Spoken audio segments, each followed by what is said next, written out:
चलो नया टॉपिक जिसका नाम है कार्नो इंजन, इसको और कंप्लीट कर लेते हैं।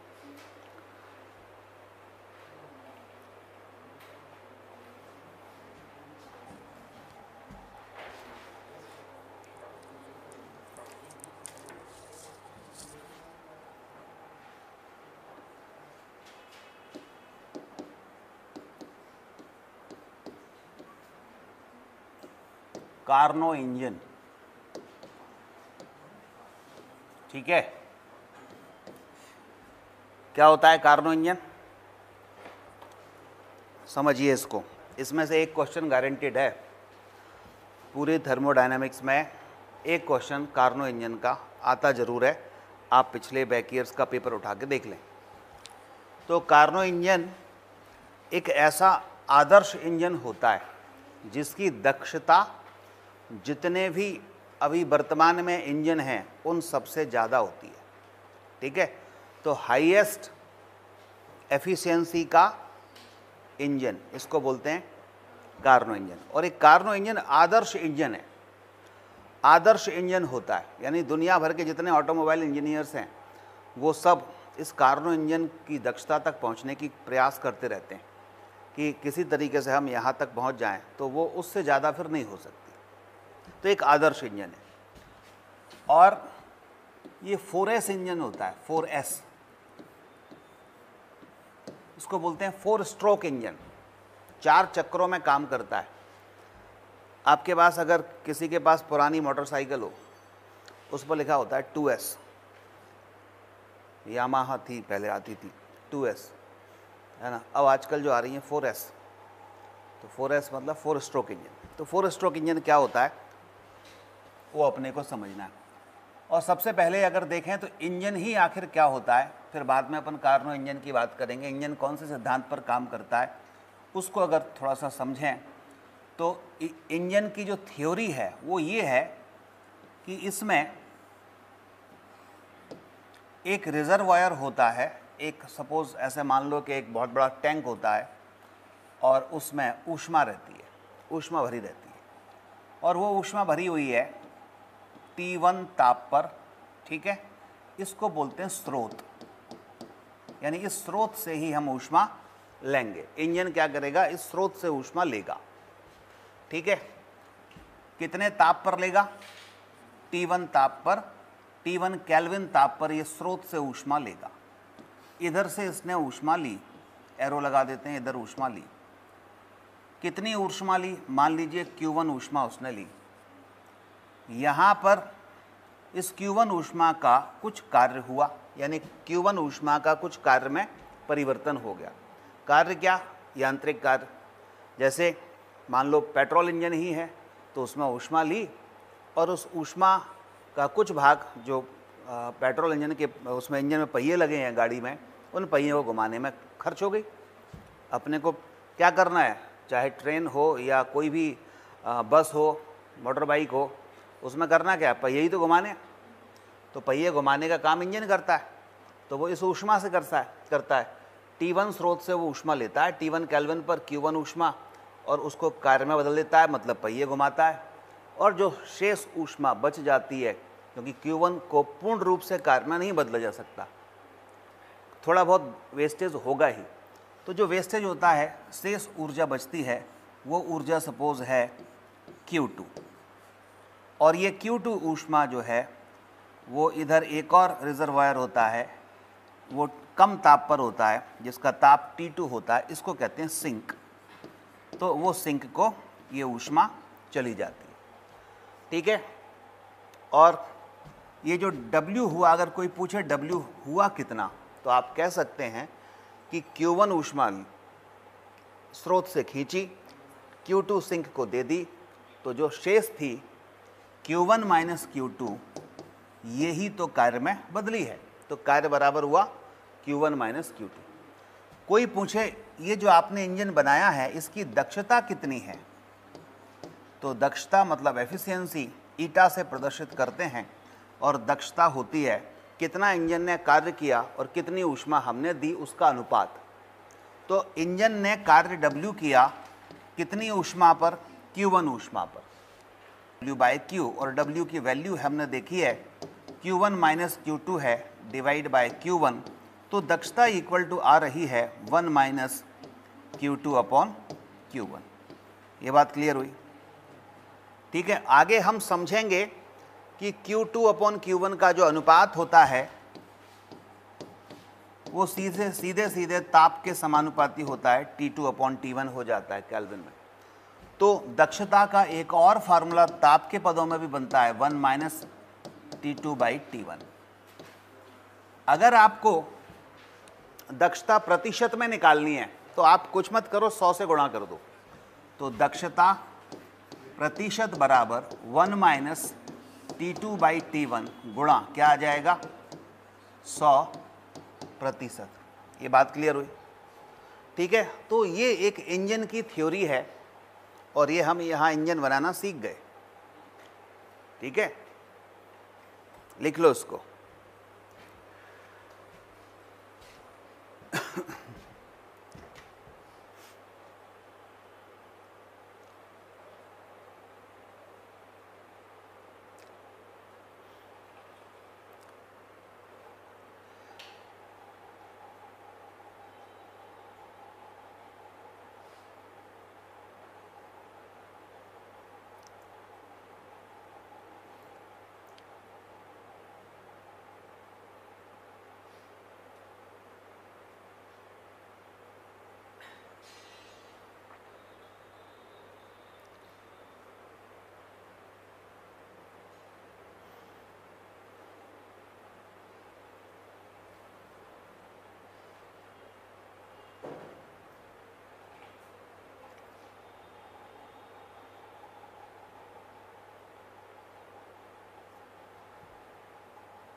मिटा दें?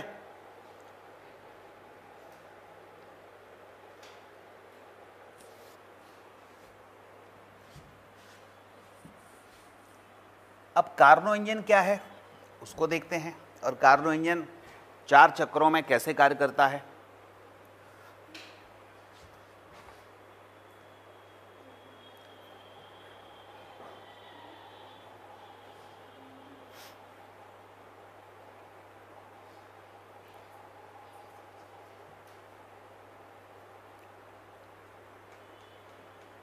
देखो,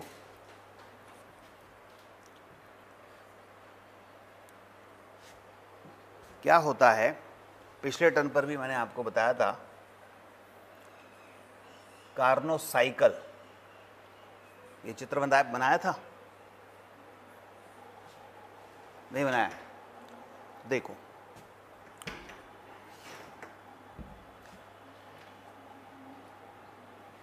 कार्नो इंजन में इसका चित्र देखें जरा। एक यहां पर ये स्रोत है, कितने ताप पर, T1 केल्विन ताप पर। ठीक है, T1 केल्विन पर। इधर एक पूर्ण कुचालक स्टैंड होता है, पूर्ण कुचालक स्टैंड। यहां फिर एक और T2 केल्विन पर सिंक होता है, ये स्रोत होता है, ये स्रोत है, ये कुचालक स्टैंड है और ये सिंक है। एक यहां पर ऐसा एक ब्लॉक होता है, या कहें हम एक बेलन होता है, और बेलन की जो दीवारें हैं वो पूर्णतः कुचालक होती हैं। इसका आधार है ये पूर्णतः चालक होता है। इसमें एक पिस्टन बीच में फंसा होता है घर्षण रहित, ये पिस्टन भी पूर्णतः कुचालक होता है।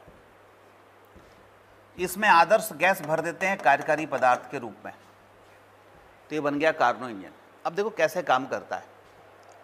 सबसे पहले ये पूरा जो सिस्टम है इसको इस स्रोत के ऊपर रख देते हैं, और जैसे ही स्रोत के ऊपर रखा तो जो ताप स्रोत का है वही ताप इसके अंदर ये गैस का हो जाता है। यानी अब ये जो गैस है वो T1 केल्विन से ऊष्मा लेती है और यहाँ पर गर्म होती है, या इसका ताप T1 हो गया तो इसका भी T1 हो गया। अच्छा, ये स्रोत ऐसा होता है, आदर्श स्रोत होता है। आदर्श स्रोत का मतलब है कि इसमें से कितनी भी ऊष्मा निकालते जाओ इसका ताप कम होने वाला नहीं है, T1 केल्विन ही रहेगा। ठीक है, तो इसको उठा के यहाँ रख दिया, इसका ताप T1 है तो इसका भी T1 हो गया। अब चारों तरफ से तो कवर्ड है, लेकिन ये नीचे आधार चालक है, तो जैसे ही इस पर रखेंगे स्रोत पर तो ऊष्मा इसमें पहुंच जाएगी, और ऊष्मा पहुंच जाएगी तो ये पिस्टन ऊपर की तरफ जाएगा, यानी प्रसार होगा, ताप बढ़ेगा। ताप नियत हो गया लेकिन ऊष्मा दे रहे हैं।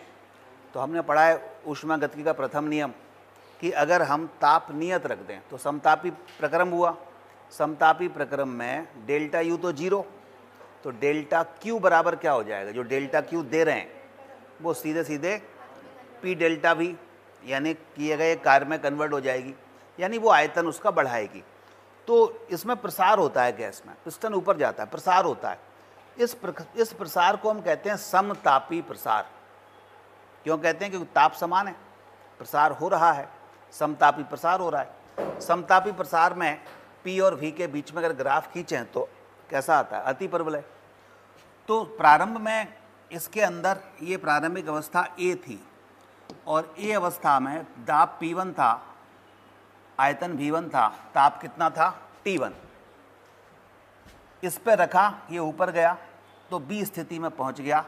तो ये देख रहे हैं, ये ऐसा हाइपरबोला टाइप का बन गया, ये बनेगा हाइपरबोला। B पर आ गए, B पर आ गए, दाब कम हो गया, P2 हो गया। देखो यहाँ दाब इतना था, अब यहाँ नीचे आ गए तो कम दाब हो गया। आयतन बढ़ गया, आयतन पहले यहाँ V1 था, अब इधर पहुँच गए तो आयतन V2 हो गया। आयतन बढ़ गया लेकिन ताप वही रहा, T1 इसमें है तो T1 इसमें है। तो ये जो वक्र दिख रहा है A से B तक, ये कौन सा है? आइसोथर्मल एक्सपेंशन, इसको कहते हैं समतापी प्रसार कहते हैं। अब जैसे ही ये यहाँ B पर आ जाता है तो हम धीरे से फिर से इस पूरे सिस्टम को इधर खिसका देते हैं, यानी कुचालक स्टैंड पर खिसका देते हैं। जैसे ही हमने कुचालक स्टैंड पर खिसकाया तो चारों तरफ से और ऊपर मतलब इधर से तीन तरफ से तो ये आपको दिख रहा होगा कुचालक, नीचे चालक था, अब नीचे भी कुचालक हो गया। तो इसका मतलब पूरा का पूरा ब्लॉक अब हर तरफ से कुचालक पदार्थ से घिरा हुआ है, इसलिए अब इसके अंदर की ऊष्मा बाहर नहीं जा सकती, बाहर की ऊष्मा अंदर नहीं आ सकती। इसलिए अब इसके अंदर जो कुछ भी चेंजेस हो रहे होंगे वो एडियाबेटिक होंगे, यानी कि रुद्धोष्म होंगे। तो क्या चेंज हो रहे थे? पिस्टन ऊपर जा रहा था, प्रसार हो रहा था। तो अब जो प्रसार होता है वो रुद्धोष्म प्रसार होता है, एडियाबेटिक प्रसार होता है। तो एडियाबेटिक प्रसार में B से C अवस्था आ जाती है, लेकिन B से C में आते हैं तो PV की power gamma equal to constant होता है। तो उस स्थिति में अति परवलय तो बनता है लेकिन बहुत ज़्यादा ढाल का बनता है, गामा गुनी ढाल का बनता है।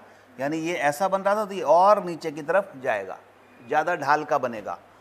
तो B से C पर आ गया, C पर आ गए तो दाब और कम हो गया P3, आयतन थोड़ा और बढ़ गया B3, लेकिन ताप भी परिवर्तित हो गया T1 से कितना? T2। वो सिंक का ताप होता है, इसमें ताप बदलता है। रुद्धोष्म प्रक्रम में केवल ऊष्मा का आदान प्रदान नहीं होता लेकिन ताप तो चेंज होता है और दाब और आयतन भी बदलते, तीनों बदलते। अच्छा, पहली जो स्थिति थी A से B में, इसमें ऊष्मा को हम क्या करेंगे? इसको सिस्टम को देंगे। तो D मान लो Q1 ऊष्मा दी, तो एरो लगा देते हैं Q1 ऊष्मा हमने इसको दी अंदर की तरफ। ठीक है, C पर आ गए, मतलब इस C पर आ गए, अब उठा के इधर रख देते हैं, इस इधर सिंक पर। तो सिंक का ताप कम है, सिंक का ताप कम है तो अब इसमें पिस्टन नीचे आता है, यानी संपीड़न होता है। तो जब संपीड़न होता है तो इसका मतलब आयतन अब कम होगा, और जो सिंक का ताप है वही इस सिस्टम के अंदर गैस का ताप रहेगा, यानी ताप नियत रहेगा। तो नियत ताप पर संपीड़न होता है। तो ये भी जैसा ये ग्राफ है वैसे ही बनेगा, इस प्रकार से एरो इधर लग जाएगा। लेकिन अब संपीड़न हो रहा है तो डी पर पहुंच गए, तो आप देखेंगे P3 P4 हो गया, दाब थोड़ा सा बढ़ गया, संपीड़न हुआ तो आयतन कम हो गया। पहले V3 था, अब आयतन कितना हो गया यहाँ पर, इतना, देखो कम हो गया, V4 हो गया, V4 कम है। ताप लेकिन वही रहा। इसका मतलब ये कौन सा संपीड़न है, आइसोथर्मल कंप्रेशन, यानी कि समतापीय संपीड़न है। फिर क्या करते हैं, इसको उठा के फिर यहाँ रख दिया कुचालक स्टैंड पर, तो अभी भी संपीड़न हो ही रहा है। बस अब कौन सा संपीड़न होगा, रुद्धोष्म संपीड़न, यानी डी से ए पर रुद्धोष्म संपीड़न होता है। और फिर से ये ए अवस्था में पूरी की पूरी गैस आ जाती है, पूरा सिस्टम आ जाता है। तो इसको कहते हैं कार्नोट साइकिल। और ये चक्रीय प्रक्रम हुआ। एरो ऐसा दिख रहा है, देखो क्लॉकवाइज एरो है, तो क्लॉकवाइज एरो में ये किया गया कार्य धनात्मक होगा। क्लॉकवाइज में धनात्मक कार्य होता है अगर पी बाई अक्ष पर ले रहे हैं तो। इधर ऊष्मा जो है, इधर से ऊष्मा निकलती है, Q2 ऊष्मा सिंक को देते हैं, यानी ऊष्मा निकलती है। तो Q1 हमने ऊष्मा दी, Q2 निकाली, तो कार्य बराबर क्या हो जाएगा, Q1 माइनस Q2। ये बात समझ आ गई, ठीक है। अब इस ग्राफ पर ही आधारित कई सवाल आपको मिलेंगे। वो कह सकता है कि ए से बी में कितनी ऊष्मा दे रहे हो वो निकालो, ई से जी में कितनी ऊष्मा बाहर निकल रही है वो निकालो, या और पैरामीटर दे रखे होंगे। बी से सी में कितनी ऊष्मा होगी या कितना ताप में परिवर्तन होगा, तो ऊष्मा में तो परिवर्तन नहीं होगा, ताप में परिवर्तन होगा। तो ऐसे बहुत सारे सवाल इस पर बन सकते हैं। तो ये 4 स्ट्रोक हो गए, देखो आप 4 चरण हो गए। पहला चरण ये जब इसको यहाँ रखा था, दूसरा चरण ये जब कुचालक स्टैंड पर रखा था, तीसरा चरण ये जब सिंक पर रखा था, चौथा चरण ये फिर से कुचालक पर रखा था। तो 2 होते हैं इसमें प्रसार और 2 होते हैं संपीड़न। पहला होता है समतापी प्रसार, दूसरा होता है रुद्धोष्म प्रसार, फिर आता है समतापी संपीड़न, और फिर आता है रुद्धोष्म संपीड़न, ठीक है। जब प्रसार होता है तो ऊष्मा दी जाती है सिस्टम को, जब संपीड़न होता है तो ऊष्मा सिस्टम से निकाला जाता है। और जब रुद्धोष्म की बात करते हैं, चाहे संपीड़न हो या संपीड़न हो या प्रसार हो, इसमें कहीं भी ऊष्मा ना दी जाती है ना ही ली जाती है, ठीक है। तो इसको बना लो आप, कार्नोट साइकिल।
बिठा दूं?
चलो आगे देखो अगला।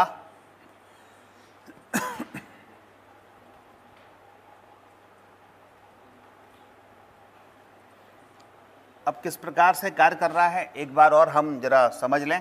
इसके डेरिवेशन में जाने की जरूरत नहीं है और केवल देखना है, ठीक है। 4 स्टेप होते हैं। सबसे पहला कौन सा? आइसोथर्मल, यानी कि समतापीय प्रसार, ठीक है। समतापीय प्रसार में एक सिलेंडर जिसमें आदर्श गैस भरी होती है उसको स्रोत के ऊपर रख देते हैं और धीरे धीरे नियत ताप T1 पर प्रसारित करते हैं या प्रसारित होने देते हैं। और अगर प्रसार में ताप घट भी रहा है तो उस घटने की पूर्ति कहाँ से हो जाती है? क्योंकि स्रोत से लगातार कनेक्टेड है तो स्रोत ऊष्मा उसको दे देता है, तो जो भी ताप कम हो रहा है वो ताप बराबर बना रहता है, यानी कि इसमें ताप नियत रहता है, ठीक है। दूसरा होता है आइसोथर्मल एक्सपेंशन में आखिर कार्य क्या होता है, किस तरीके से हम कार्य करते हैं। तो ये आप देख रहे हैं चित्र में ए से बी में आइसोथर्मल एक्सपेंशन हो रहा है। इसमें ऊष्मा हम देते हैं, Q1 ऊष्मा हम देते हैं स्रोत से और वही गैस द्वारा किए गए कार्य में कन्वर्ट हो जाती है और गैस द्वारा किया गया कार्य होता है समतापी प्रक्रम में। इसको आप केवल लिख लो, ठीक है। तो पहला अपन ने जो लिखा था वहाँ लिखना, पहला पॉइंट लिख लो, समतापी प्रसार। पहला स्ट्रोक क्या है? समतापी प्रसार। और समतापी प्रसार में केवल किया गया कार्य लिख लो। समतापी प्रसार किया गया कार्य, गैस द्वारा किया गया कार्य। समतापी प्रसार में गैस द्वारा किया गया कार्य किसके बराबर होता है? W1 बराबर Q1। जो कुछ भी हम कार्य गैस करती है वो Q1 जो ऊष्मा लेती है वही होती है, W1 बराबर Q1। और ये सूत्र हम पढ़ चुके थे, ध्यान आ रहा होगा समतापी प्रसार में, RT log V2 बटे V1। तो RT1 log E V2 बटे V1। इसको अगर हम log 10 में लिखें तो फिर 2.303 से मल्टीप्लाई कर देना, ठीक है। चलो अगला आता है इसी में केस 2, रुद्धोष्म प्रसार। रुद्धोष्म प्रसार, रुद्धोष्म प्रसार में केवल कार्य लिख लेना, ठीक है। रुद्धोष्म प्रसार में आपको मालूम है B से C में रुद्धोष्म प्रसार हो रहा है। कुचालक चारों तरफ से है तो ऊष्मा का आदान प्रदान नहीं हो रहा। V2 P2 V2 T1 P3 V3 T2 ये पैरामीटर चेंज हो रहे हैं। तो इसमें जो किया गया कार्य है वो होता है गैस द्वारा किया गया कार्य W2 बराबर RT1 माइनस T2 बटे gamma minus 1। RT1 minus T2 बटे गामा माइनस 1। अंतिम ताप इसमें आप देख रहे हो T2 है और प्रारंभिक कितना है? T1 है। तो केवल कार्य लिख लो, W2 बराबर RT1 माइनस T2 बटे गामा माइनस 1, ठीक है। अब देखिएगा ये W2 आ गया। तीसरा केस कौन सा होगा? समतापी संपीड़न। समतापी संपीड़न ये तीसरा केस हुआ। समतापी संपीड़न में अब यहाँ पर ताप नियत T2 रहता है और इसमें ऊष्मा मुक्त होती है और मुक्त ऊष्मा कितनी होगी वो यहाँ पर अपन देखेंगे। अब यहाँ पर गैस पर कार्य होता है, गैस द्वारा नहीं होता, गैस पर होता है। तो गैस पर कार्य किसके बराबर होगा, जो सिंक को हीट रिजेक्ट की जा रही है, ठीक है, तो वो Q2 होगी और Q2 बराबर W3 होगा। W3 बराबर माइनस नेगेटिव कार्य होगा, क्यों, क्योंकि गैस पर कार्य कर रहे हैं, इसलिए माइनस RT2, T2 ताप पर लॉग अंतिम आयतन बटे प्रारंभिक आयतन V4 बटे V3। तो ये लिख लीजिए, समतापी संपीड़न में कार्य Q2 बराबर W3 बराबर माइनस RT2 लॉग V4 बटे V3। अच्छा, इसी प्रकार से एक और लास्ट कार्य होगा, लास्ट चक्र कौन सा होता है, रुद्धोष्म संपीड़न, ठीक है, रुद्धोष्म संपीड़न। अच्छा, इसको ये माइनस मान लो हटाना है तो क्या करोगे आप, ये V4 बटे V3 को पलट दो, V3 बटे V4 कर दो, लॉग का नियम होता है। तो पावर माइनस आ जाएगी, माइनस आगे आ जाएगी तो प्लस, तो इसको भी लिख लो, Q2 बराबर W3 बराबर प्लस RT2 लॉग V3 बटे V4, लॉग V3 बटे V4। अब लास्ट है रुद्धोष्म संपीड़न। रुद्धोष्म संपीड़न में किया गया जो कार्य होता है वो आप सीधे लिख लीजिए, W4 बराबर R T2 माइनस T1 बटे 1 माइनस गामा। अब आप कहोगे इसमें तो 1 होता है तो T1 माइनस T2 अपन करते थे, वो अब यहाँ अंतिम कौन है, T1 है, प्रारंभिक कौन है, T2 है, क्योंकि T2 से T1 हुआ है इसलिए ऐसा आया है। अब अगर मैं ये 1 माइनस गामा को गामा माइनस 1 लिखना चाहूँ तो ऊपर भी पलटना पड़ेगा, तो W4 बराबर क्या आ जाएगा, R T1 माइनस T2 बटे गामा माइनस 1, ये आ जाएगा। अब हम निकालेंगे इसमें कि कुल कार्य कितना हुआ, तो आखिर कुल कार्य हुआ, इस इंजन ने कुल कार्य किया चारों चक्रों में W1 प्लस W2, और ये दो कार्य नेगेटिव थे, माइनस का W3 माइनस का W4। आप देखोगे W2 और ये आपका W4 तो बराबर है, W4 R T1 minus T2 बटे गामा माइनस 1 है, और W2 भी आप देखो यही था, तो दोनों कट जाएंगे। अब दोनों जब कट गए तो हमारे पास तो कार्य बराबर आया W1 माइनस W3, यही आया, ठीक है। W1 को Q1 लिखा था और W3 को Q2 लिखा था, तो कार्य बराबर Q1 माइनस Q2 आ गया, जो हम शुरुआत में ही पढ़े हुए थे इंजन की थ्योरी में, हमने देखा था।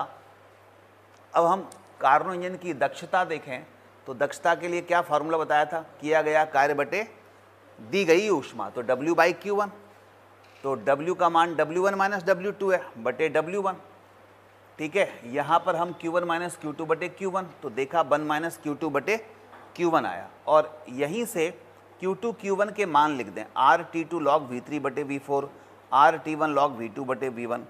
बाद में ये देखते हैं कि ये जो है ये दोनों आपस में बराबर होते हैं, V3 बटे V4 और V2 बटे V1, इसको भी प्रूफ किया जा सकता है। R से R कट जाएगा तो 1 माइनस क्या आ गया, T2 बटे T1, जो हम पहले लिख चुके थे। ये लिखने की जरूरत नहीं है, आप लिख चुके हो, इसलिए दोबारा लिखने की ज़रूरत नहीं है, केवल देख लो, ठीक है। चलो अब हम ये यहाँ पर जो मैंने बताया था V3 बटे V2 को V4 बाई V1 लिख सकते हैं, तो फिर अंत में 1 माइनस T2 बटे T1, ये दक्षता हमारे पास आ जाती।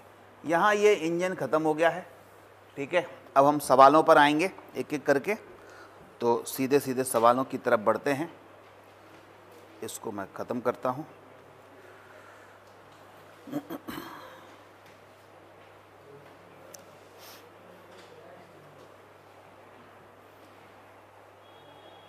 कितने सवाल किए थे, कुछ किए थे गैस के? चलो ये आपने नोट्स के सवालों पर आ जाएं।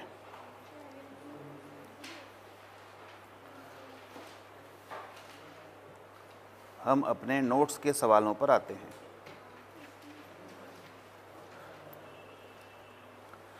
अब अपने नोट्स के सवाल निकाल लीजिए, मैं भी निकाल लेता हूं।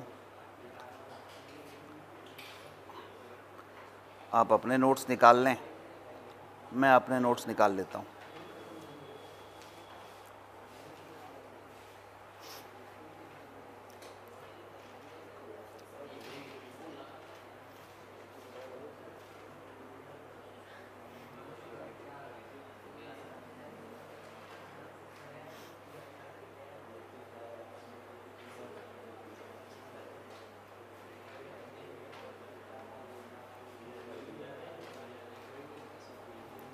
कितने सवाल हो गए थे? कुछ तो हो गए थे इसमें, 17 हो गए। चलिए 18वां स्टार्ट करते हैं। Question number 18।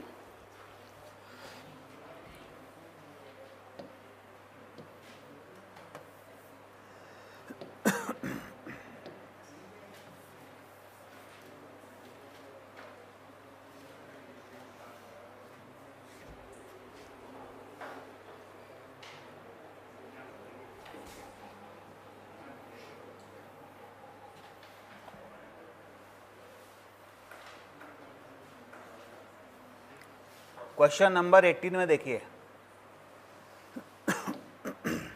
यह है क्वेश्चन नंबर 18। क्या बोला जा रहा है, पढ़ो।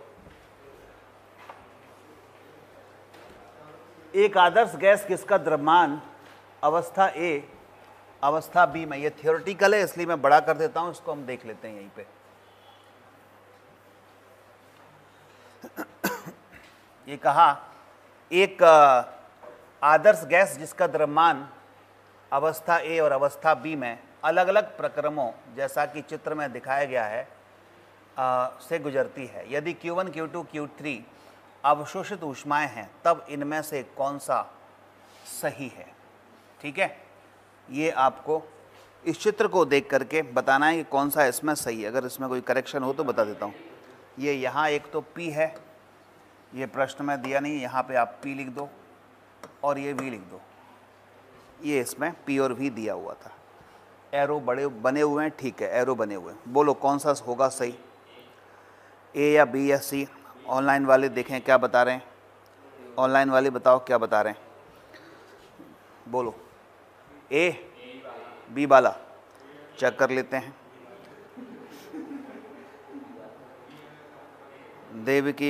देवकी आरुषि बी बता रही हैं, और तुम लोग क्या बता रहे हो, ए।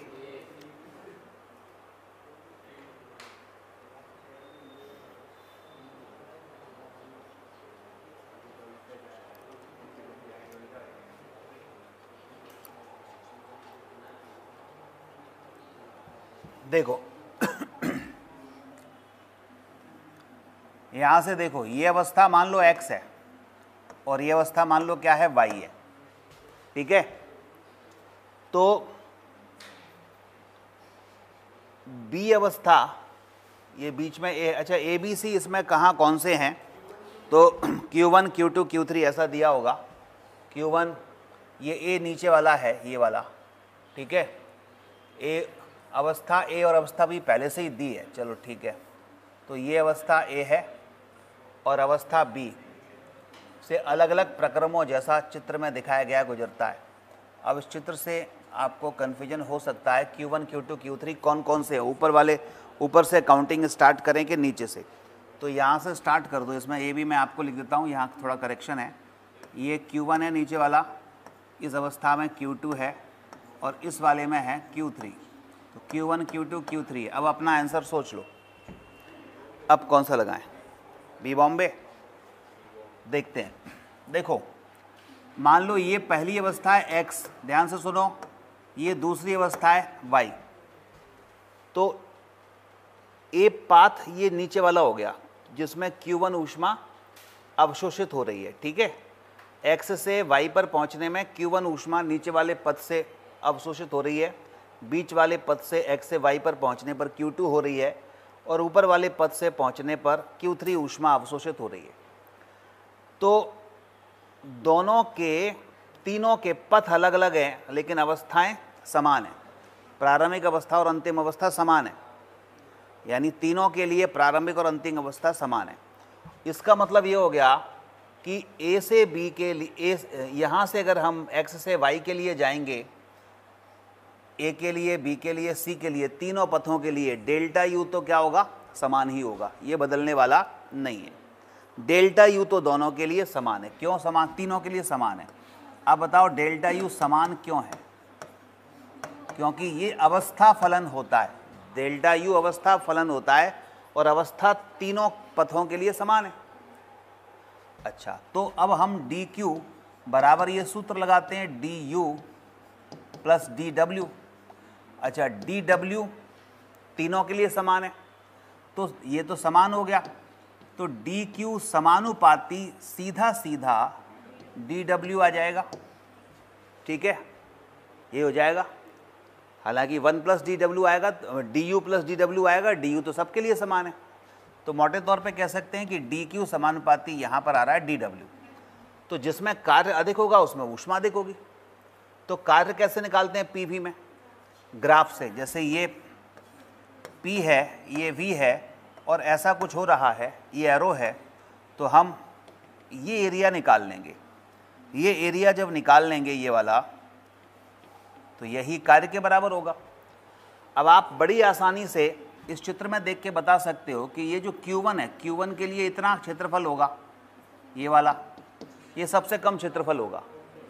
Q2 के लिए थोड़ा और बढ़ जाएगा ऊपर, Q3 के लिए सबसे ज़्यादा क्षेत्रफल होगा। तो यानी कि Q3 का मान सबसे बड़ा होगा, Q2 का मान उससे छोटा, Q1 का मान सबसे छोटा।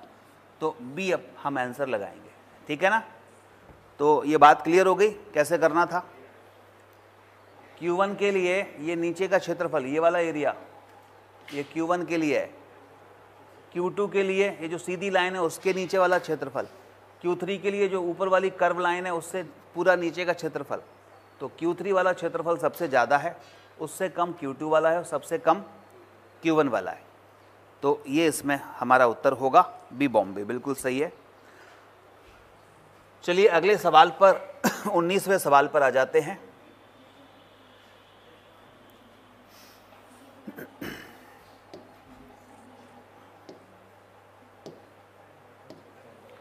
उन्नीसवें सवाल में, ये सवाल है 19वां। एक आदर्श गैस के लिए, इधर देखो, सवालों को सॉल्व करो, बातें मत करो। एक आदर्श गैस के लिए पीवी ग्राफ चित्र में दर्शाया गया है। कौन सा भाग रुद्धोष्म प्रक्रम को दर्शाता है? बताओ, कौन सा भाग रुद्धोष्म प्रक्रम को दर्शाता है? सिंपल बात है, बोलो कौन सा? बीडी और एसी, यही तो रुद्धोष्म प्रक्रम होंगे। ये दोनों तो क्या होंगे? समतापी प्रक्रम। अब आ जाओ 20वें सवाल पर। यदि एल्यूमिनियम की विशिष्ट ऊष्मा, एल्यूमिनियम की विशिष्ट ऊष्मा कॉपर से अधिक है, विशिष्ट ऊष्मा S एल्यूमिनियम की ग्रेटर है किससे?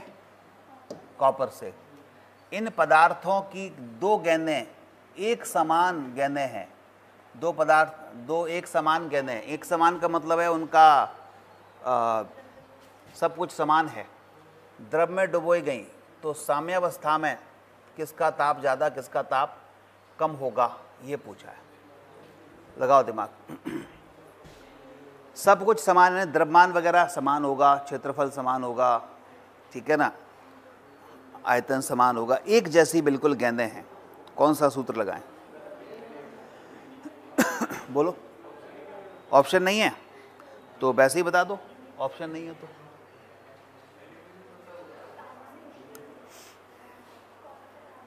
तो इसमें देख के बता दो ऑप्शन। कॉपर का ज़्यादा होगा, कुछ बच्चे बता रहे हैं कॉपर का ज़्यादा बता रहे हैं। अगर सब कुछ समान है तो चेक कर लेते हैं।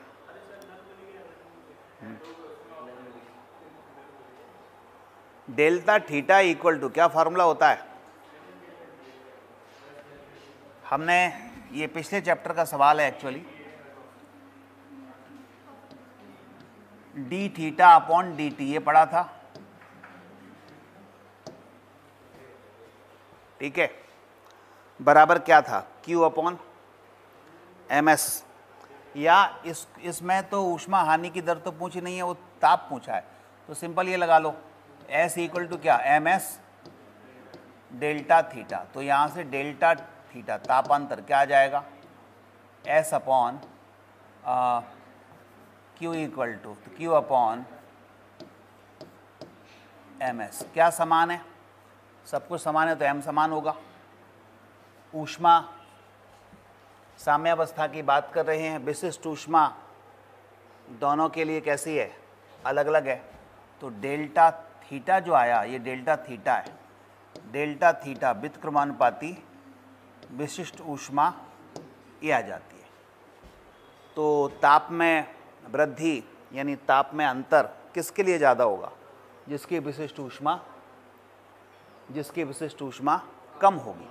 तो कम किसकी है? कॉपर की। कॉपर की विशिष्ट ऊष्मा कम है तो ताप में वृद्धि उसमें ज़्यादा होगी। तो यहाँ लिख लीजिएगा, ताप में वृद्धि या ताप में परिवर्तन व्युत्क्रमानुपाती 1/s, व्युत्क्रमानुपाती s, ठीक है।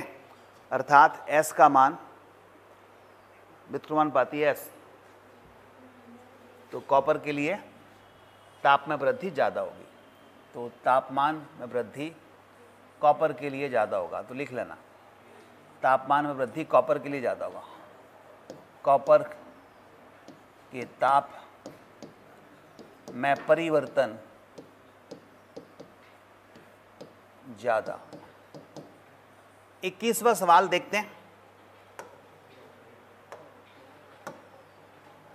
सवाल नंबर 21, आदर्श गैस के किसी प्रक्रम में यदि डेल्टा W बराबर 0 हो जाए,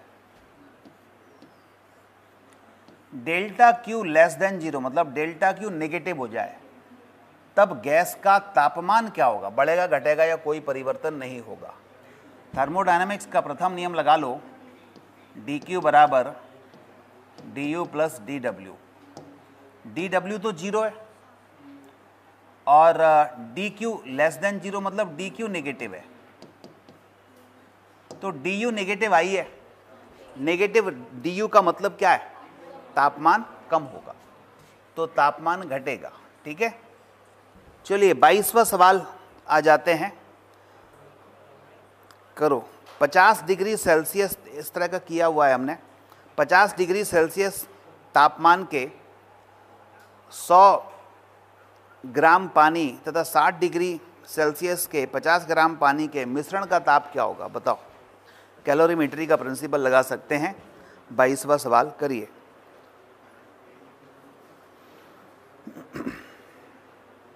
सवाल दिया है कि नहीं दिया? ये करो।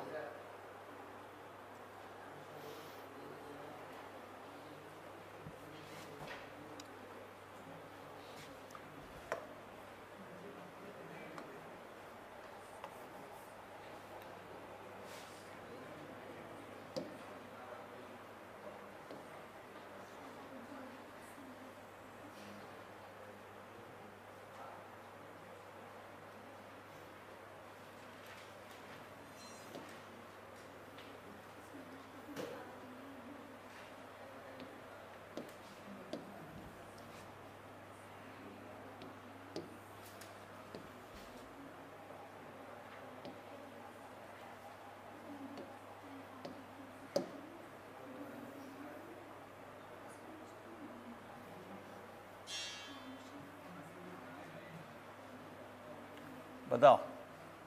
प्रश्न क्रमांक 22। 60 से थोड़ा कम आ रहा है।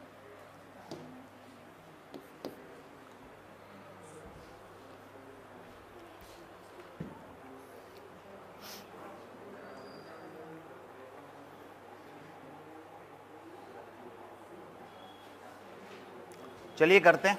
देखो दोनों हैं तो एक जैसे ना, कोई किसी में पिघलेगा तो है नहीं, तो इसलिए सिंपल ये फार्मूला लगा। 50 डिग्री सेल्सियस के तापमान के 100 ग्राम पानी है, मतलब ये M1 हो गया 100 ग्राम, ध्यान दीजिए, और टेम्परेचर हो गया θ1 50 डिग्री सेल्सियस। इसको मिक्स कर दिया M2 बराबर 50 ग्राम से, और θ2 कितना है? 60 डिग्री है। मिक्स कर दिया दोनों को। मिक्स करने पर अब इनका कॉमन टेम्परेचर हो गया मान लो θ0, ठीक है। तो कैलोरीमेट्री का सिद्धांत हम लगा सकते हैं कि ऊष्मा की अगर हानि ना हो तो प्रारंभ में इसके अंदर कितनी ऊष्मा थी? M1 S1 θ1। दूसरे के अंदर कितनी थी? M2 S2 θ2, यही थी। बराबर फिर क्या आ जाएगी? m1 और अच्छा दोनों ही पानी है तो द्रव्यमान जुड़ जाएगा m1 प्लस m2। विशिष्ट ऊष्मा सपोज S मान लेते हैं, ठीक है, इनटू डेल्टा थीटा यानी थीटा 0 जो निकालना था यही होगा। लेकिन प्रारंभ में भी पानी ही था तो S1 S2 और ये S तो कट ही जाएंगे क्योंकि विशिष्ट ऊष्माएं तो समान ही होंगी, ठीक है। पहले भी पानी है दोनों, बाद में भी पानी ही रहेगा। तो यहाँ से थीटा 0 जब आप निकालोगे तो ये आ जाएगा m1 theta 1 plus m2 theta 2 बटे m1 प्लस m2। निकालिए क्या आ रहा है, बोलो। 53 सही है, 53.33 डिग्री सेल्सियस।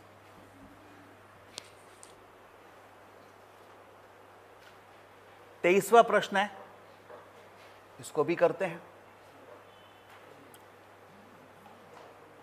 मिटा दिया जाए इसको।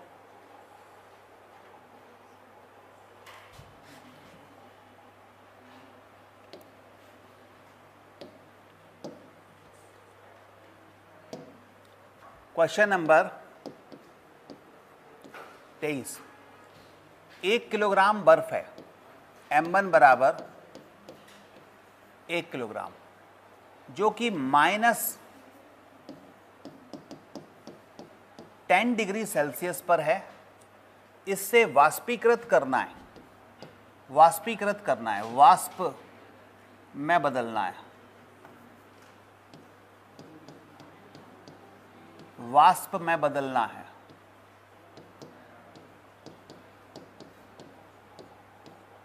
वाष्प कितने डिग्री सेल्सियस की होती है, 100 डिग्री सेल्सियस। तो पूछा है कितनी ऊष्मा की आवश्यकता पड़ेगी, ये प्रश्न। कितनी ऊष्मा की आवश्यकता पड़ेगी, ये प्रश्न है। चलिए मैं इसके कुछ स्टेप्स बताता हूं। देखो पहले तो बर्फ है, आइस है। कितने डिग्री सेल्सियस की आइस है, -10 डिग्री सेल्सियस की आइस है और द्रव्यमान दिया है 1 किलोग्राम। सबसे पहला स्टेप जो होता है वो ये होता है कि आइस में ही रहती है, केवल इसका ताप -10 से 0 आता है। तो 0 डिग्री सेल्सियस की आइस ही रहेगी। ये पहली स्टेप है Q1। और ऊष्मा की आवश्यकता कितनी पड़ेगी हमें, Q1 की ऊष्मा की आवश्यकता यहाँ पड़ेगी। तो Q1 यानी यहाँ हम केवल ताप बदल रहे हैं, -10 से 0 कर रहे हैं। आइस है, अवस्था परिवर्तन नहीं हुई, तो सूत्र लगेगा ms डेल्टा थीटा 1। ये बात समझ में आ गई। अगर हम अवस्था नहीं बदल रहे हैं तो ms डेल्टा थीटा 1। अब 0 डिग्री सेल्सियस की आइस है, अब हम 0 डिग्री सेल्सियस यानी ताप नहीं बदलेंगे, 0 डिग्री सेल्सियस के पानी में इसको बदलेंगे। तो हमें ऊष्मा की आवश्यकता होगी, मान लो Q2 ऊष्मा की आवश्यकता हुई। यहाँ अवस्था बदल गई, ताप वही रहा, तो Q बराबर लगेगा ml1 मान लेते हैं, Q2 बराबर। अब 0 डिग्री सेल्सियस का पानी है, 0 डिग्री सेल्सियस के पानी को 100 डिग्री सेल्सियस के पानी तक पहुंचाना पड़ेगा। तो हमें पानी ही चाहिए और लेकिन 100 डिग्री सेल्सियस का चाहिए। तो यहाँ पर अब ऊष्मा की आवश्यकता पड़ी Q3, वो हो जाएगा, ताप चेंज हो रहा है तो ms डेल्टा थीटा 2। अब 100 डिग्री सेल्सियस का पानी आ गया, अब हमें तो 100 डिग्री सेल्सियस की वाष्प चाहिए, तो पानी से बनाएंगे वाष्प, वो भी 100 डिग्री सेल्सियस की। तो अब इसमें जो ऊष्मा की आवश्यकता पड़ेगी Q4, वो ml2 होगी, ठीक है। तो इन सारी ऊष्माओं को जोड़ दिया जाए तो कुल ऊष्मा आ जाएगी जो कि हमें आवश्यक होगी, जितनी निकालनी होगी। तो सबको एक एक करके निकाल के जोड़ दो। ठीक है, ध्यान ये रखना कि उत्तर देख लेना किस में दिया है। हालांकि ये सब कैलोरी वगैरह में दिए हुए हैं, इसके मान तो सब अपन कैलोरी में ही ले लें। तो द्रव्यमान ग्राम में दिया हुआ, ये इकाइयाँ भी ग्राम में ही दी हुई हैं, तो ग्राम को बदलने की ज़रूरत नहीं है। ठीक है, ज़रा निकालो कितना आ रहा है कैलोरी में। आपको यहाँ पर बर्फ़ की विशिष्ट ऊष्मा, बर्फ़ की यहाँ पर आप देखोगे विशिष्ट ऊष्मा की ज़रूरत पड़ेगी। वो कितनी होती है बर्फ़ की विशिष्ट ऊष्मा, बताओ? 0.5 होती है, 0.5 लेना। बर्फ़ की विशिष्ट ऊष्मा 0.5, पानी की विशिष्ट ऊष्मा अगर हम CGS में लेंगे तो 1, और अगर MKS में लेंगे तो 1000। ठीक है, करो।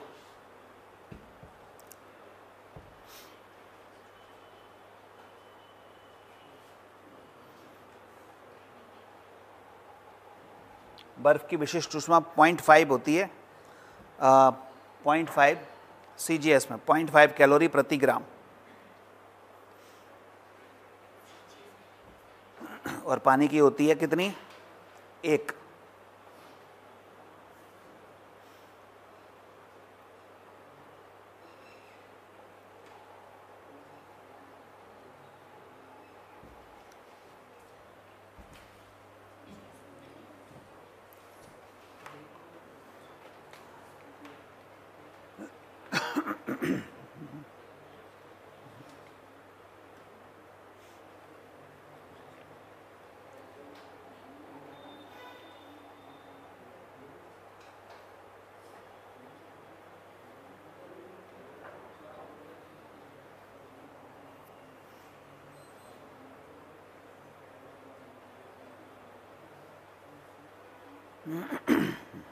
आ गया? देखो कितना आसान है। पहले Q1 निकालें, ये निकाल लेते हैं।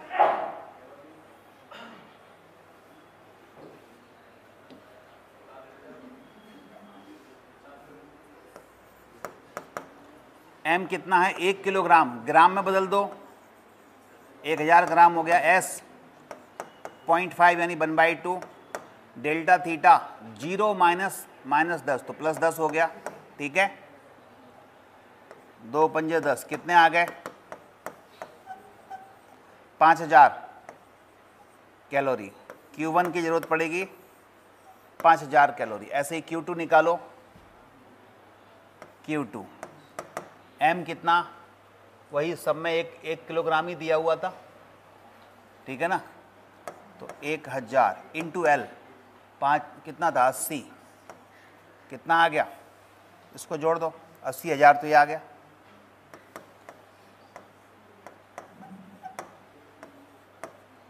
कैलोरी निकालो। ऐसे ही Q3 निकालो, Q4 निकालो, सबको जोड़ दो। क्या आंसर आ रहा है अब बताइए? फाइनल फिर मैं बता देता हूँ। 7 लाख कैलोरी में क्या आ रहा है?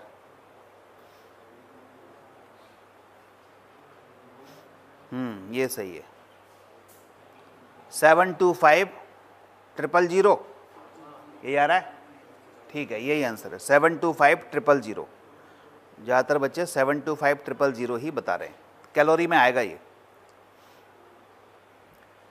ठीक है, तो निकाल लेना। Q3 निकालें अगर हम, M 1000 ग्राम में ही ले रहा हूँ ना इसलिए, और पानी की विशिष्ट ऊष्मा 1 हो गई। डेल्टा S2 कितना है? 100।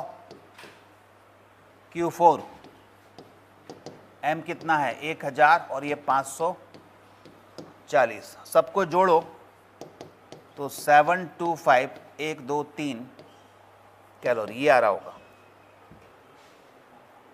ठीक है ना, यही आंसर है। अगला सवाल देखते हैं।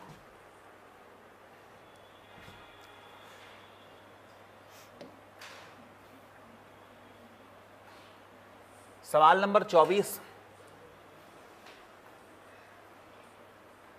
10 ग्राम बर्फ को 0 डिग्री सेल्सियस से वाष्प में परिवर्तन करने के लिए कितने कार्य की आवश्यकता होगी, मतलब कितनी ऊष्मा की आवश्यकता होगी?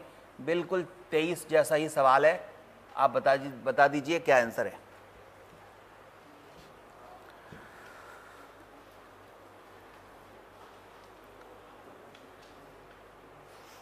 सेम क्वेश्चन है, इसलिए इसको मैं नहीं कर रहा हूं, आप लोग जरा आंसर बता दो क्या आ रहा है इसका।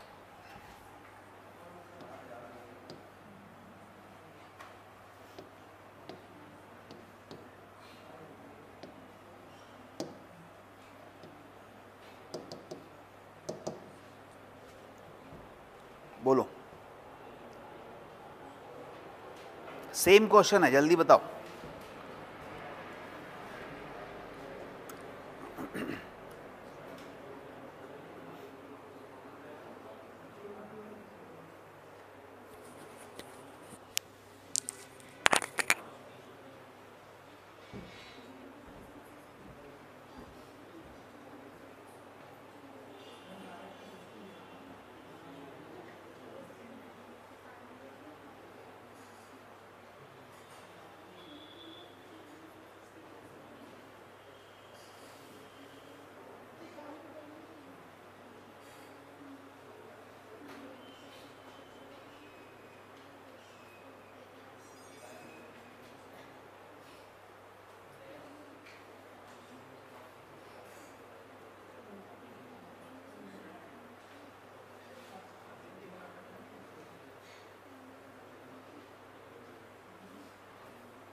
क्या आ गया? 7200 आया।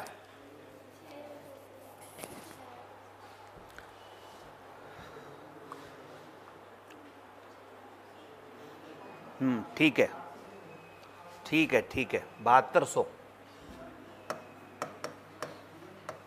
कैलोरी आ रहा होगा ना।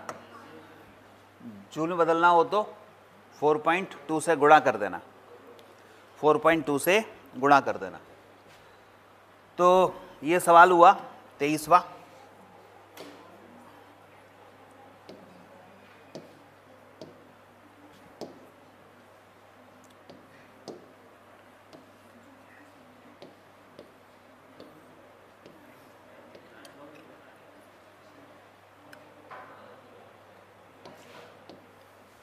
सवाल नंबर 25,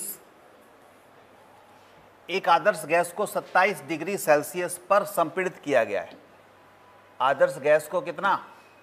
27 डिग्री सेल्सियस पर संपीड़ित किया गया है, उस रुद्धोष्म रूप से संपीड़ित किया गया है। उसका आयतन प्रारंभिक आयतन का 8/27 हो जाए, यदि गामा 5/3 है तो तापमान में वृद्धि कितनी होगी? ये तो आ जाएगा, बताओ। आदर्श गैस T1 ताप कितना है बताओ। क्वेश्चन नंबर 25 में T1 ताप कितना है? 300, क्योंकि 27 डिग्री सेल्सियस है, 300 केल्विन हो गया।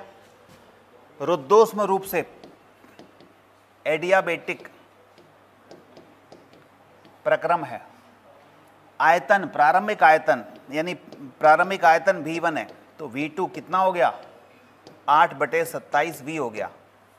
गामा 5/3 है, यानी मोनोएटॉमिक गैस है, तो तापमान में वृद्धि पूछी है कितनी होगी। तो अगर T2 निकल आए तो T2 माइनस T1 क्या आ जाएगा?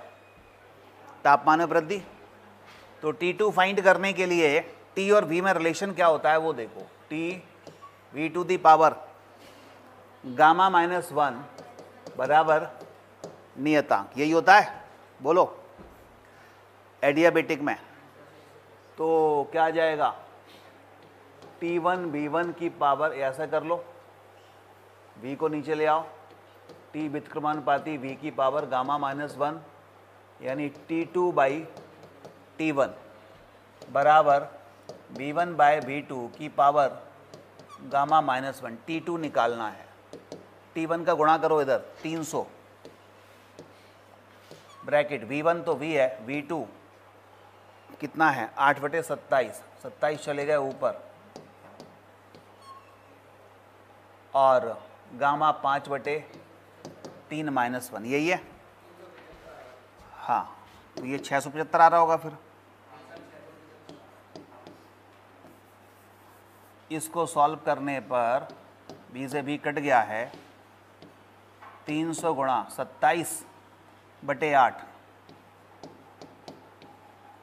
की पावर 5/3 -1, 2/3। ठीक है, तो इसको सॉल्व करोगे 27 की पावर 2/3, तो इसको ऐसा कर सकते हैं, 3 की पावर 3, 3 से 3 कट गया, 3 की पावर 2 9/8, 2 की पावर 3, 3 से 3 कट गया, 2 बचा, 2 की पावर 2 4। तो ये है कितना? सॉल्व कर लो, गुणा करो,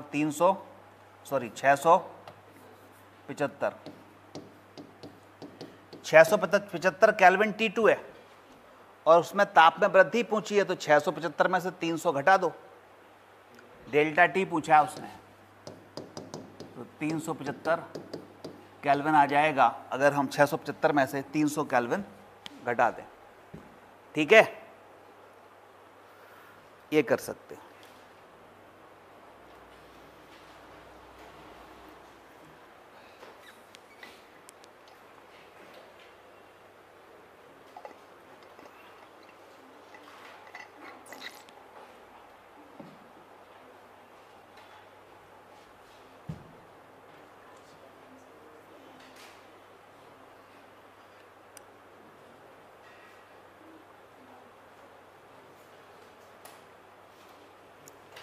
अगला सवाल है 26वां, करिए,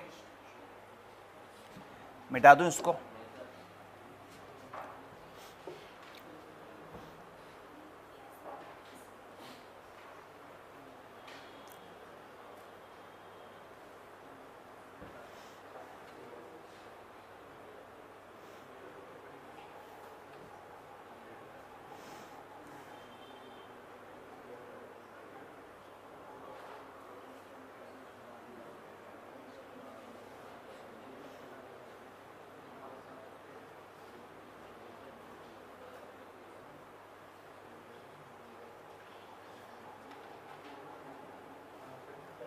मिटा दूं?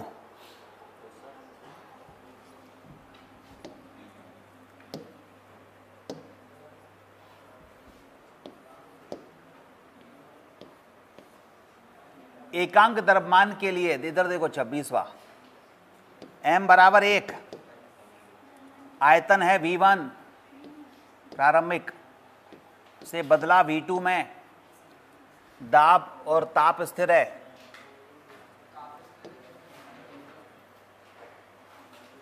दाब स्थिर है, दाब कर देना।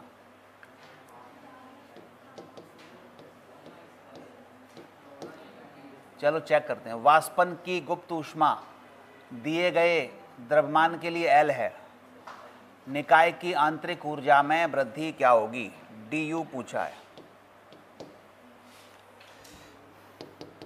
ऊष्मागतिकी का इसमें ऑप्शन दिए नहीं दिए, नहीं दिए, हाँ दिए तो हैं, बताओ।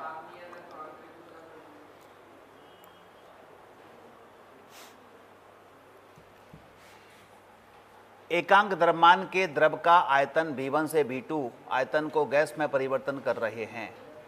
देखिए क्या हो रहा है,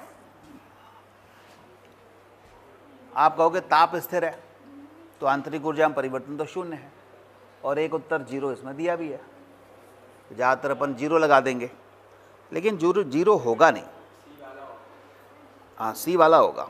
उसका कारण ये है कि यहाँ पर अवस्था में परिवर्तन हो रहा है, वाष्पन की गुप्त ऊष्मा दी है, मतलब वाष्प में बदल रही है। यहाँ पर कहीं ना कहीं एक एकांक द्रव्यमान का द्रव था जो कि वाष्प में बदला। हम जो सूत्र लगाते हैं या कहें डेल्टा यू बराबर 0 करते हैं ताप नियत पर, वो कब करते हैं, जब अवस्था परिवर्तन नहीं होती। जब अवस्था परिवर्तन नहीं होती, एक कंटेनर के अंदर गैस भरी हुई है, वो एक अवस्था से दूसरी अवस्था में इस तरह से जा रही है कि उसकी अपनी, जैसे द्रव से ठोस में या जो है ठोस से द्रव में या द्रव से वाष्प में, ये नहीं बदल रही। बाकी ताप दाब वगैरह बदल जाएं वो अलग बात है, तब हम लगाते हैं। लेकिन यहाँ पर तो क्या हो रहा है, उसकी खुद की अवस्था यानी लिक्विड से वाष्प में चेंज हो रही है। इसलिए वो कॉन्सेप्ट लगाना थर्मोडायनामिक्स का कि जहाँ पर ताप कांस्टेंट है तो डेल्टा यू 0 रखना ठीक नहीं होगा, ठीक है। तो वहाँ पर गैस की जो नेचर है या कहें द्रव से गैस ही रहती है, वो किसी और अवस्था में नहीं बदलती, तब लगाते हैं। तो ये ध्यान रखना। तो इसको स्टार लगा लो 2-3, जिससे कि आप कभी कंफ्यूज ना हो इसमें, इस सवाल में। और यहाँ पर ये अंडरलाइन कर लेना, ये पहले द्रव था और बाद में वाष्पन है, वाष्प हो रहा है, ठीक है।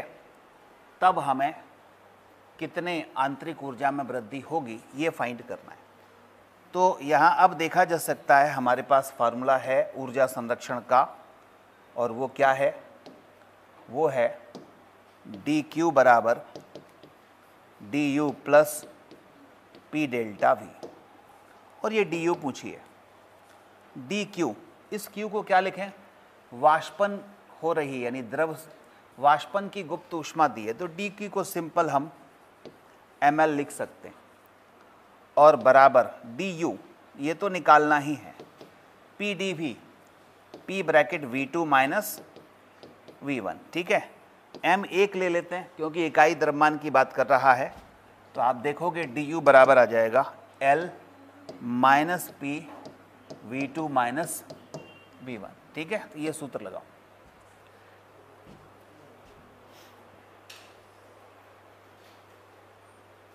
क्लियर हो गया?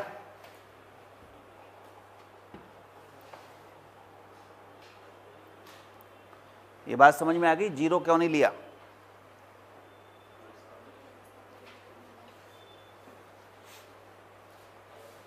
अवस्था,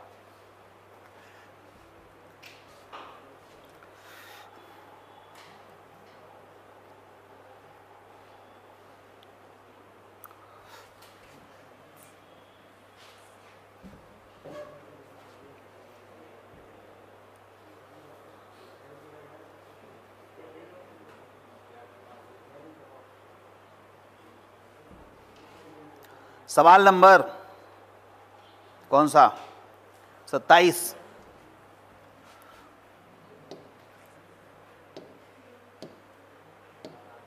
क्वेश्चन नंबर 27 में देखिएगा, एक गैस का दाब P बराबर कितना है, 10 की घात 3 न्यूटन प्रति मीटर स्क्वायर, 0.25 मीटर क्यूब प्रसारित होने पर कितना कार्य होगा।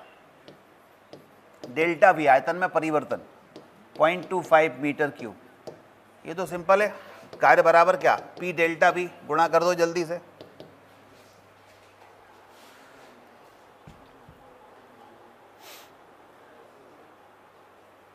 अरे 0.25 का 10⁻³ में 250 आ गया। इसमें भी क्या सोचना। चलो अगला सवाल, सवाल नंबर 28। एक रुद्धोष्म प्रसार एडियाबेटिक की बात कर रहा है। रुद्धोष्म प्रकार से नियत दाब पर, P नियत है और Q तो नियत होती है। एक गैस रुद्धोष्म प्रकार से नियत दाब पर इस प्रकार से प्रसारित होती है कि इसका ताप T व्युत्क्रमानुपाती √V है। तो गैस के लिए Cp/Cv क्या होगा? Cp/Cv यानी गामा, गामा का मान क्या होगा?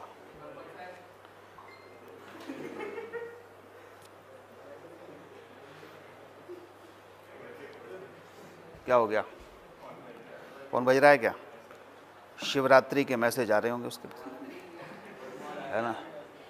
आजकल क्या है, कोई बोलता नहीं है और मैसेज भेजता है बस। और मैसेज में भी एक साथ आप 100 को भेज दो, 2 को भेज दो, एक क्लिक में। अपने को ही नहीं पता कहाँ कहाँ चला गया, वो खुश हो जाता है। तब पता चलता है उधर से थैंक यू या सेम टू यू लिखा आता है कि अरे अपन ने इसको भी भेजा था।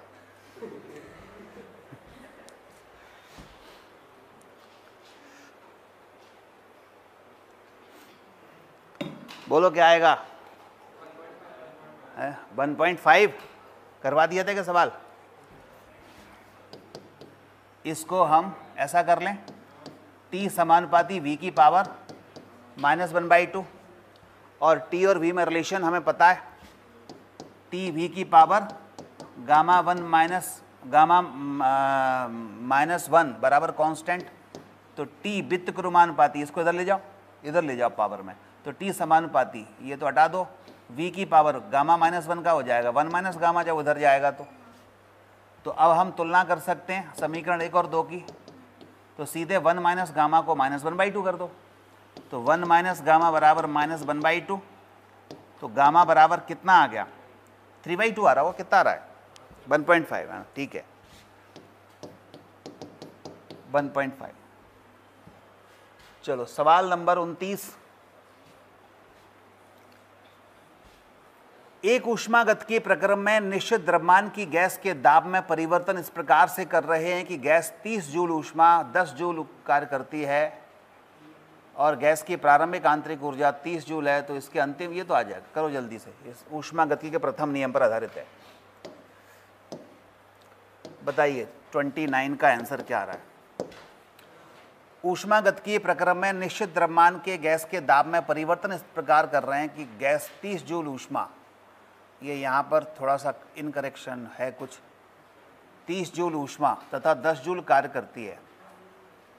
अब ये 30 जूल ऊष्मा अवशोषित कर रही है कि क्या कर रही है वो देखना पड़ेगा अंग्रेजी में कौन सा प्रश्न है।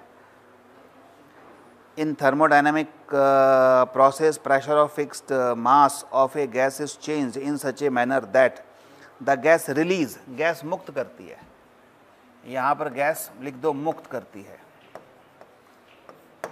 मुक्त करती है कितनी? 30 जूल। तो 30 जूल मुक्त कर रही है तो dq कितना आ जाएगा? -30 जूल आएगा। ठीक है, तो 10 जूल कार्य किया जा रहा है, ऊर्जा मुक्त हो रही है, तो संपीड़न होगा, तो यहाँ पर 10 जूल कार्य किया जा रहा है and 10 joule of work done on the gas, ये 10 जूल कार्य किया जा रहा है, तो dw बराबर -10 जूल ही होगा। गैस की प्रारंभिक ऊष्मा 30 जूल है, तो अंतिम आंतरिक ऊष्मा या आंतरिक ऊर्जा ये निकालनी है। ठीक है, कर लीजिए, क्या रहा है? 10 आ रही होगी। ठीक है, dq बराबर du, मतलब uf - ui प्लस dw लगाया जा सकता है, ये माइनस का 30 है, uf निकालना है, ui 30 जूल दे रखी थी, dw आपके पास -10 है, तो 10 आ जाएगा। ठीक है, ये माइनस के 20 बचेंगे, UF बराबर 10 जूल। अगला सवाल है 30।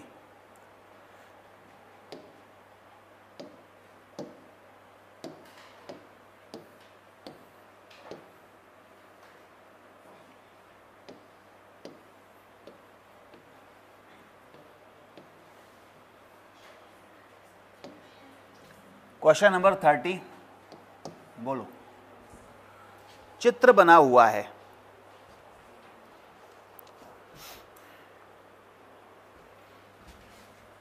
एक आदर्श गैस के 6 मोल के लिए म्यू बराबर 6 मोल दिखाए गए चक्र से गुजरते हैं।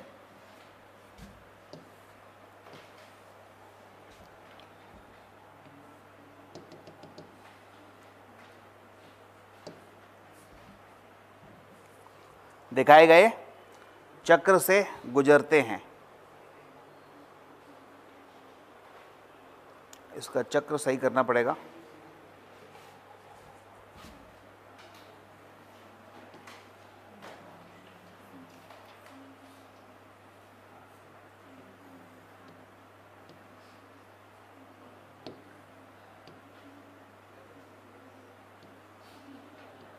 ऐसा है, दिख रहा है?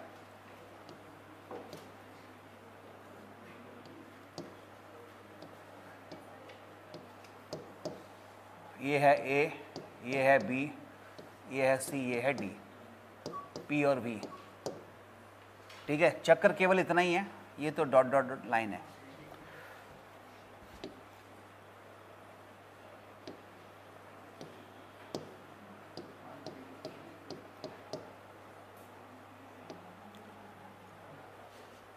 प्रश्न है, A का ताप 600 केल्विन, B का ताप 800 केल्विन, C का ताप 2200 केल्विन, तब प्रति चक्र किया गया कार्य क्या है?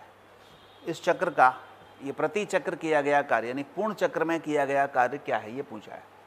करो कोशिश। अभी अभी कौन आया है? ऑनलाइन पता चल जाता है 9:30 बजे कौन आया है।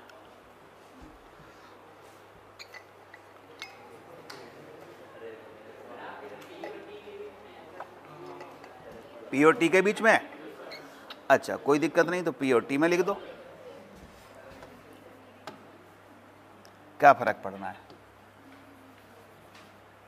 जो दिया है वो लिख दो आप। तो कहाँ लिखा है P और ये लिखा है T। करो।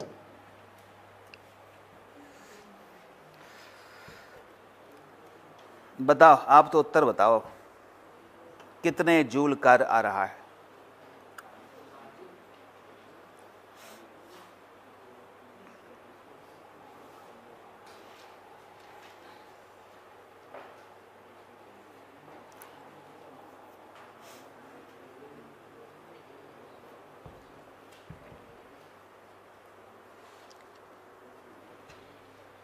देखो मैं बताता हूं, एक तरीका ये होता है, अगर ये T की जगह V होता तो आसान हो जाता। क्या? आप इसका क्षेत्रफल ज्ञात कर लेते। ठीक है, PV ग्राफ का चक्र का क्षेत्रफल निकाल लेते, उत्तर आ गया। लेकिन इसमें अब P और T के बीच में, तो फिर क्या करेंगे, एक चक्र का निकालने के लिए हर स्टेप का कार्य निकाल के जोड़ देंगे। हर स्टेप मतलब A से स्टार्ट करें, A से B में क्या कार्य हुआ, B से C में क्या कार्य हुआ, C से D में क्या कार्य हुआ और D से A में क्या कार्य हुआ, वो जोड़ दो। उल्टा बैक जा रहा है वो। WAB plus WBC plus WCD और WDA, ये कार्य निकालना है। बताओ, अब इसके लिए पहले पता होना चाहिए AB कौन सी अवस्था है, BC कौन सी अवस्था है, मतलब कौन सा प्रक्रम है, CD में कौन सा प्रक्रम हो रहा है, DA में कौन सा प्रक्रम हो रहा है। तो हम देखेंगे A से B में P समानुपाती T है, है कि नहीं? सरल रेखा बन रही है ये से भी। ये पीटी ग्राफ में अगर ऐसा सरल रेखा हो तो इसका मतलब क्या होता है? P समानुपाती T। अब P समानुपाती T है तो हमारे पास P भी T पैरामीटर होते हैं, तो इसका मतलब V नियत होगा। P समानुपाती T में P भी बराबर म्यू आर टी लेते हैं, तो P समानुपाती T कब आता है? जब V नियत हो। तो इसका मतलब A से B सम आयतनिक प्रक्रम है, और सम आयतनिक है तो ये WAB तो 0 होगा। बताओ,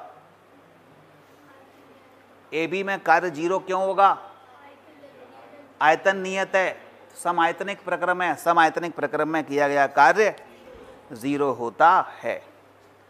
अब आ जाओ B से C में। ये प्रेशर कांस्टेंट है, B पर भी प्रेशर वही है, C पर भी प्रेशर वही है। ताप बदल रहा है, इधर से इधर हो रहा है ताप, यानी B से TB और TC ये दो ताप हो गए। तो इसमें B से C में किया गया कार्य सम आयतनिक प्रक्रम में हमारे पास होता है mu R T2 minus T1, PdV होता है। तो PdV को क्या लिख लेते हैं? Mu R T2 minus T1। तो इसको लिख लेते हैं म्यू आर T2 यानी TC माइनस TB। WCD कितना? 0, क्योंकि CD भी सरल रेखा है ऐसी, तो इसमें भी P समानुपाती T और V नियत हो जाएगा, तो कार्य 0।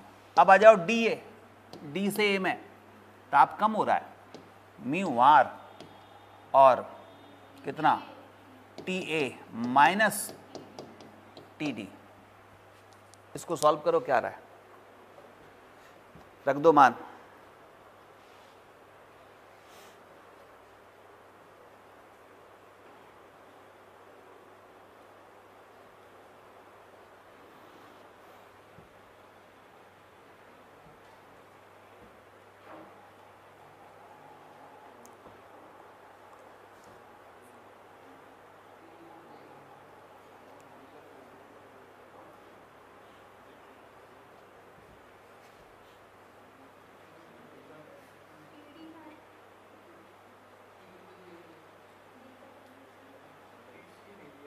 बोलो।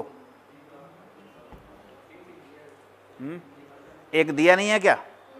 TD नहीं दिया तो लिख लो TD 1200 केल्विन। TD का मान है 1200, छूट गया होगा लिखने में। TD 1200 केल्विन है।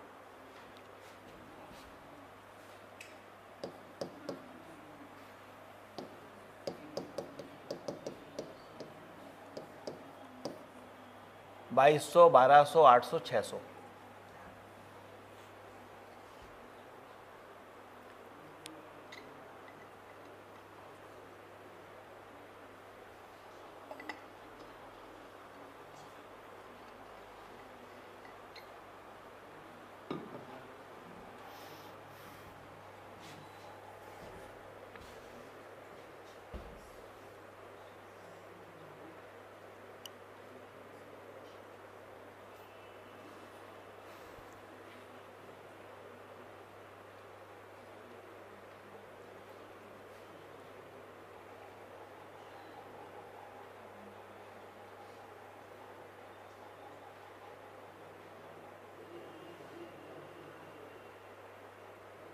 बोलो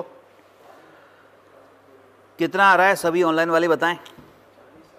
40 सही है। 40 किलो जूल आ रहा होगा, 40,000 जूल।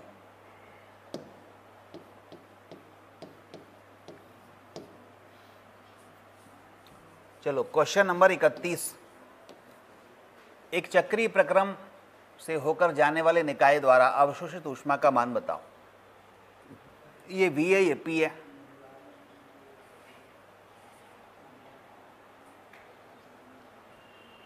बोलो, ये V है, ये P है।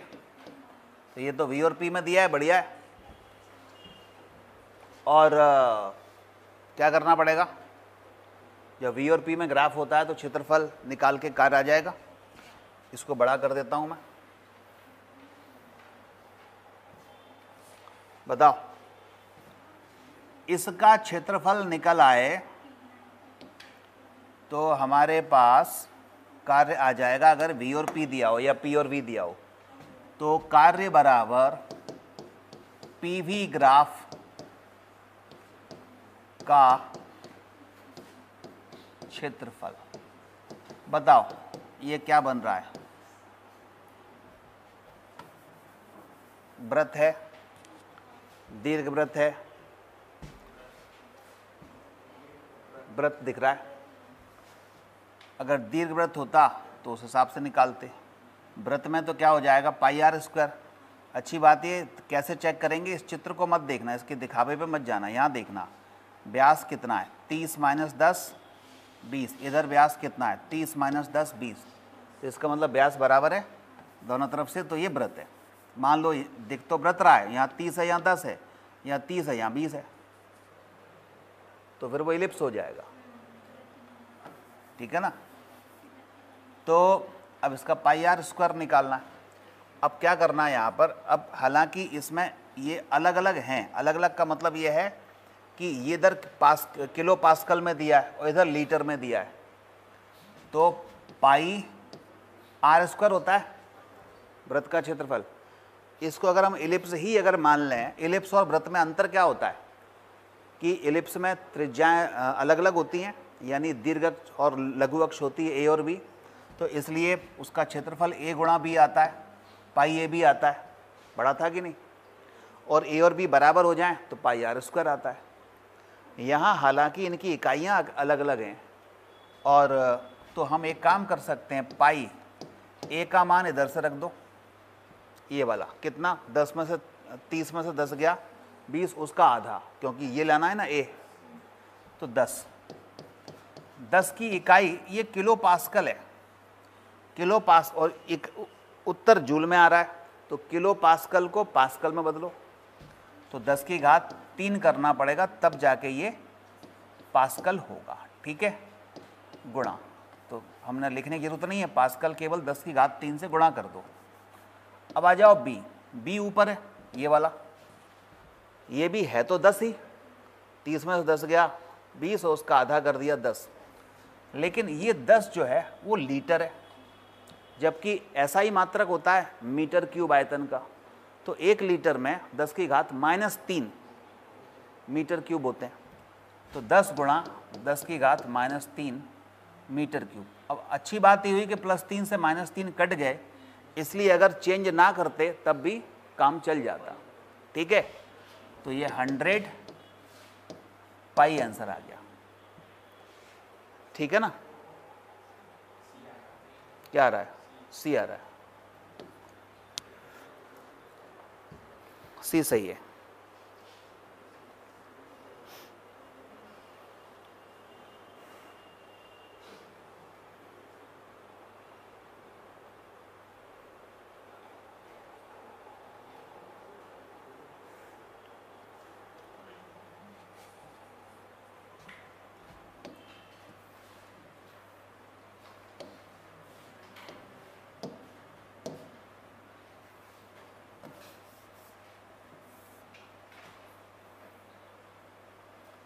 चलो क्वेश्चन नंबर 32 देखें एक और।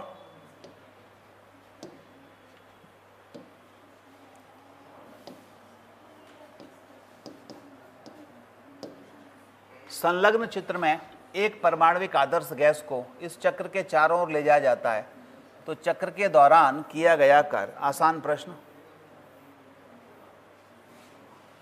कार्य बराबर बोलो क्या आ जाएगा। ये P है ये V है, तो सीधे सीधे अपने को क्या निकालना है, इसका क्षेत्रफल ज्ञात करना है। क्षेत्रफल ज्ञात करने के लिए क्या करना पड़ेगा, बोलो क्षेत्रफल ज्ञात करने के लिए क्या करना पड़ेगा, क्षेत्रफल ज्ञात करने के लिए क्या करना पड़ेगा। ये आयत दिख रहा है, लंबाई गुणा चौड़ाई करनी पड़ेगी। लंबाई मान लो ये रही, तो ये दाब है लंबाई में, तो 3p में से ये p घटेगा, तो ये लंबाई आ जाएगी 3p - p, लंबाई आ गई, गुणा इधर भी देख लेना, इधर भी 3p और p है कि नहीं, ठीक है। अब आ जाओ इधर, आयतन 3v में से v घटेगा, इधर भी 3v में से v, तो चौड़ाई क्या हो जाएगा 3v माइनस v, ये चौड़ाई, ये लंबाई, ये चौड़ाई, तो 2p गुणा कितना आ गया 2v यानी 4pv। ठीक है, उत्तर आ गया हमारे पास 4pv।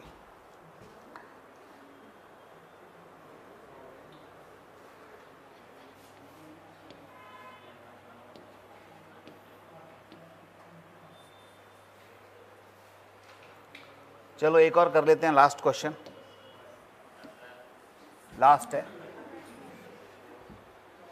एक आदर्श गैस को चित्र में दर्शाए गए चक्र ए से बी में, बी से सी में, सी से ए से होकर ले जाया जाता है।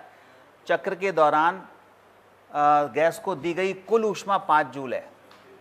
तो सी से ए प्रक्रम में किया गया कार्य क्या होगा, सी से ए प्रक्रम में किया गया कार्य क्या होगा, बता दो आप लोग। चलो देखो कहाँ से स्टार्ट कर रहे हैं, ए से बी, बी से सी और सी से ए। ठीक है, इस चक्र में गैस को दी गई कुल ऊष्मा कितनी है 5 जूल है। तो चक्रीय प्रक्रम में गैस को दी गई कुल ऊष्मा किसके बराबर कन्वर्ट होती है, कार्य के बराबर। तो इसका मतलब इसका क्षेत्रफल ज्ञात कर लें तो वही कार्य हो जाएगा, और वो कार्य बराबर होगी ऊष्मा। और कार्य का मतलब ए से बी का कार्य प्लस बी से सी का कार्य प्लस सी से ए का कार्य बराबर कुल कार्य। तो इसको 3 टुकड़ों में कर लो, ए से बी, बी से सी से ए का कार्य बराबर दी गई ऊष्मा यानी 5। फिर ए से बी का देखना, बी से सी का तो 0 ही हो जाएगा, बताओ क्यों, क्योंकि सम आयतनिक है। ए से बी का कार्य होगा क्योंकि सम दाबी है, दाब यहाँ है ना, तो 10 गुणा दिस माइनस दिस, ये आ जाएगा यहाँ से, इसमें ये 2 माइनस 1। चलो मैं आपके लिए थोड़ी सी और हिंट देता हूँ। डी क्यू बराबर क्या होता है, डी डब्ल्यू हो जाता है सीधे सीधे, ये पता है। दी गई ऊष्मा 5 है यानी प्लस का 5 होगा।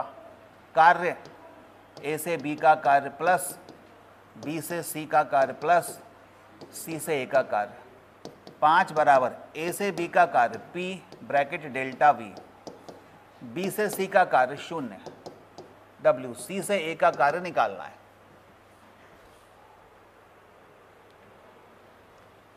पाँच बराबर ए से बी का कार्य P कितना है 10 delta V this minus this, यानी 2 में से 1 गया, 2 माइनस 1 यही होगा, 2 माइनस 1। और यहाँ पर क्या हो रहा है, प्रसार हो रहा है। देखो पहले है 5 क्या उत्तर आ रहा है, चेक कर लेते हैं। -5 दिया है, यही दिया है, इसका उत्तर -5 ही आ रहा है। तो 2 में से 1 गया, एक 10 ये हो गया। अब आ जाओ, प्लस का WC है तो निकाल नहीं है, बस हो गया। ये 10 ये हैं, 5 ये हैं, तो 5 में से 10 घटा दो, -5 जूल। ठीक है, चलो इतने हो गए, कर लीजिए इसको, बाकी के अपन अगले टर्न पर करेंगे पूरे। और एक और छोटा सा टॉपिक रह गया, रेफ्रिजरेटर, उसको कंप्लीट करेंगे, फिर थर्मोडायनेमिक्स ख़त्म। इसके बाद देखते हैं, बताओ क्या करें, इलेक्ट्रिसिटी स्टार्ट करेंगे या नहीं, तो फ्लूइड मैकेनिक्स थोड़ी सी बची है उसको देखेंगे। हाँ, इलेक्ट्रिसिटी देखेंगे।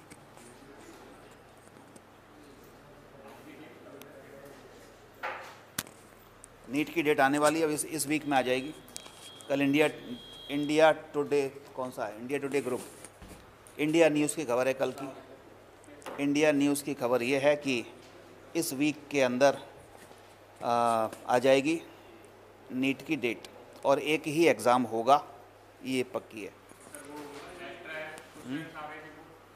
वो आ सकते हैं, वो तो आएंगे, आ सकते हैं।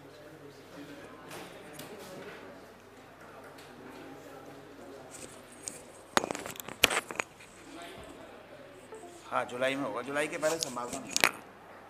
और अब स्कूल भी खुल गए हैं, सुबह 9 बजे, शाम को 5 बजे तक स्कूल खुलेंगे।